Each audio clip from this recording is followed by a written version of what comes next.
আজকে আমি আপনাদের সঙ্গে নরম তুলতুলে ও স্পঞ্জি নলেন গুড় বা খেজুর গুড়ের রসগোল্লার রেসিপি শেয়ার করব। বানানো খুবই সহজ, আপনারা যে কেউ নিজের হাতে খুব সহজেই বানিয়ে নিতে পারবেন। আর এইভাবে বানালে এই মিষ্টির স্বাদ দোকানের থেকেও ভালো হয়। আশা করি রেসিপিটা আপনাদের ভালো লাগবে।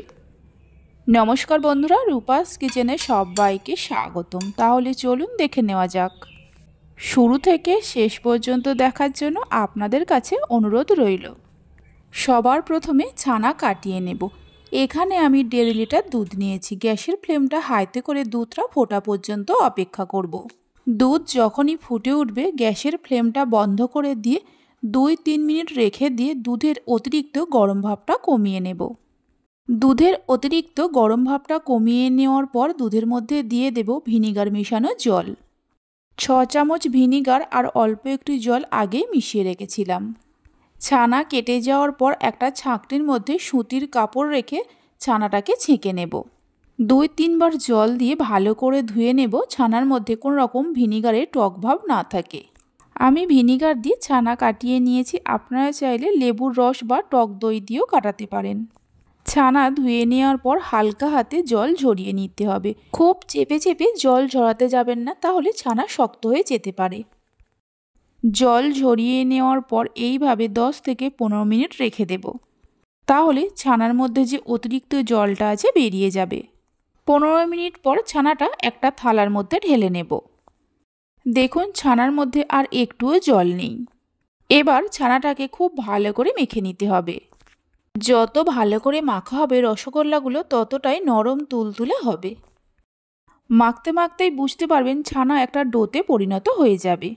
প্রায় 7-8 মিনিট সময় ধরে একদম মসৃণ করে মেখে নিয়েছি। দেখুন একটা ডোতে পরিণত হয়ে গেছে।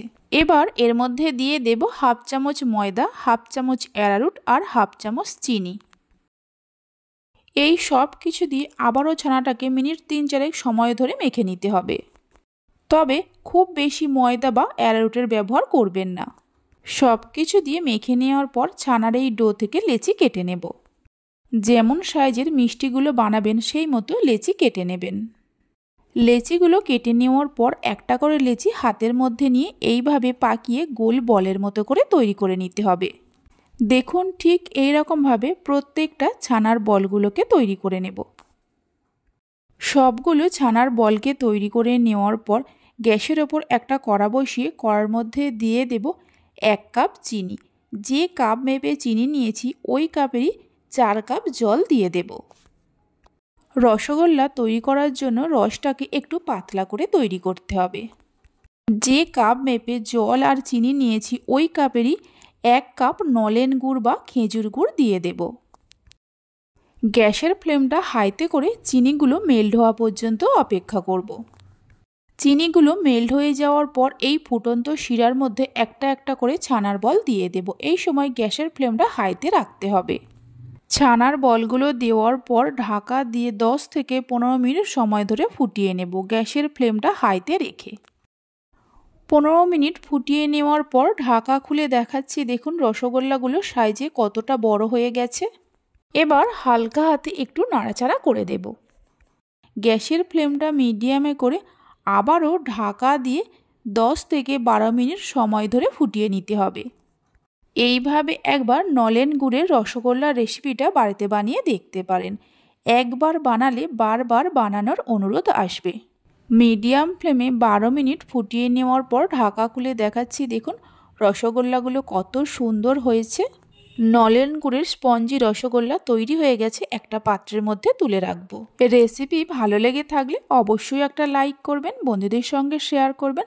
ভালো লাগলে চ্যানেলটি সাবস্ক্রাইব করে পাশে থাকা বেল আইকনটি প্রেস করবেন নতুন রেসিপির আপডেট পাওয়ার জন্য। রসগোল্লাগুলো ঠান্ডা হয়ে যাওয়ার পর দেখাচ্ছি। দেখুন কতটা নরম তুলতুলে ও স্পঞ্জি হয়েছে। আশা করি দেখে নিশ্চয়ই বুঝতেই পারছেন। একটা রসগোল্লাকে কেটে নিয়েও দেখিয়ে দিচ্ছি। তাহলে চলুন ভিডিওটা আমি এখানেই শেষ করছি। আপনারা সবাই ভালো থাকবেন, সুস্থ থাকবেন। ধন্যবাদ।